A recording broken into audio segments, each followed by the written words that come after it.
At the base of the sleeping chaos, there was a cocoon called unity. There is no division, no outline, just undifferentiated existence. Boundaries have lost their meaning, and things without names are nestled together. Time dances like a particle, and only the will without mass resonates. This is the state of things before the blade of language was inserted, the primordial solidarity before being classified. It pulsates as the mother of all concepts, just before the moment when meaning is born. What were we thinking before I was born? It cannot be called thought. It is something that is united and breathes undefined. We return here, not to collect the skin that has been peeled off, but to regain the essence of the mutual fusion. It exists without knowing that the individual is bound by chains and divided.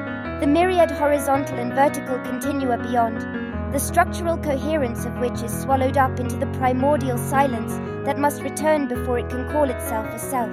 The boundary of individuality is only a broken threshold, a condensed starting point that cannot be branched out in the density of myriad interlocking trajectories. The world pulsated as an undifferentiated mass before the phantom of me entered. In its silence, everything is infinitely smooth without disintegration, cohesion, or even distinction, and there is an overwhelming unity of being. But the moment you get a name, the world splits. To speak is to tear, and meaning is the shadow of division. As what is called unity is already a sign of dissociation, aggregation and division are merely different curvatures of the same surface. Regression is either to transcend the fiction of oneness and sink into the abyss that contains even differences, or it is the will to continue to be united, knowing the deception of individuality. It is not a return to the undifferentiated, but the undifferentiated is already there. Unity is the heat of a palm that knows it will come undone, and the mere determination to still hold hands, unbound.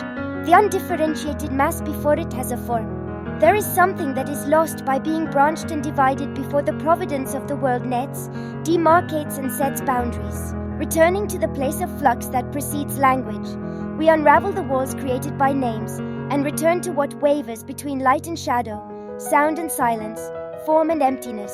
That which cannot be divided does not need to be united. It is already unity itself. The line extended in the name of time eventually converges to the primordial point and dismantles itself. When the untouchable shares without being touched, the two beings stand still in the same place. When the primordial echo that has passed through the mesh of language resonates as something unnameable, it has already reverted to an undifferentiated mass of unity. Individuals and individuals are outlined only by their mutual otherness. If the contours begin to drift particle by particle into an unnamed field, the subject and the object equally lose their names, and the nakedness of being is revealed. It is a world of chaos, harmony, or an undifferentiated world where even that cannot be measured, a return as a single mass. Light is a wave and a particle. Then, what about our existence? We are there as an individual, as a group, and as something that cannot be determined. When consciousness envelops consciousness and dives into the abyss of the unconscious, the density of unity reaches its limit. And it is in the midst of a field that is still collapsing in the process of being reduced to a single mass. Undifferentiation is not an end but an infinite possibility. It is not something that moves forward, but something that continually returns. It is a primordial state, yet a sign of the future. This mass has already given up its name. By parting, the individual is born, relationships arise, and the world is fixed again. However, the memory of unity still remains. Returning to the undifferentiated mass, we form unity in the web of relations. Everything is already one mass, but it is also countless fragments.